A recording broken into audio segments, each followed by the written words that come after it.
Goat milk soap এই সাবানটি ব্যবহার করে আমি কি উপকার পেয়েছি, এখন সেই কথাগুলোই আমি আপনাদের সাথে শেয়ার করব। প্রথমে আমি একটি অনলাইন পেজ থেকে এই সাবানটি কিনে নেই। তবে আমি আপনাদের কাছে পেজের নামটি মেনশন করছি না। আপনারা বিভিন্ন পেজ আছে, তবে অবশ্যই ফেক কোনো পেজ থেকে সাবানটি কিনবেন না। দেখে শুনে যাচাই করে তারপরেই আপনারা এই সাবানটি কিনবেন। আমি যে পেজ থেকে সাবানটি নেই তাদের অনেক ভালো ভালো রিভিউ ছিল ভিডিওতে, পেজে। তো আমি সেসব দেখেই প্রথমে এই সাবানটি পারচেস করি এবং পরবর্তীতে আমি তাদেরকে বলি যে এই সাবানটি কি আসলেই কাজ করবে। তখন তারা আমাকে বলে যে পেজে রিভিউ দেখেন, দেন সব কিছু দেখে আপনি সাবানটি পারচেস করেন। তো ঠিক আছে, আমি তাদের কথায় ভরসা করে আমি সাবানটি কিনে ফেলি এবং সাবানটি ব্যবহার করা শুরু করে দেই।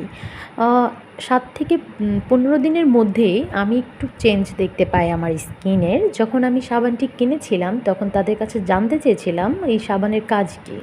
তখন তারা আমাকে অ্যান্সার দিয়েছিল এই সাবানটি রোদে পোড়া ভাব দূর করে, ব্রণের দাগ দূর করে, মুখে যদি কোনো সান ট্যান থাকে সেগুলো দূর করে। তো আমি আস্তে আস্তে দেখতে পাই আমার স্কিন একটু উজ্জ্বল হচ্ছে।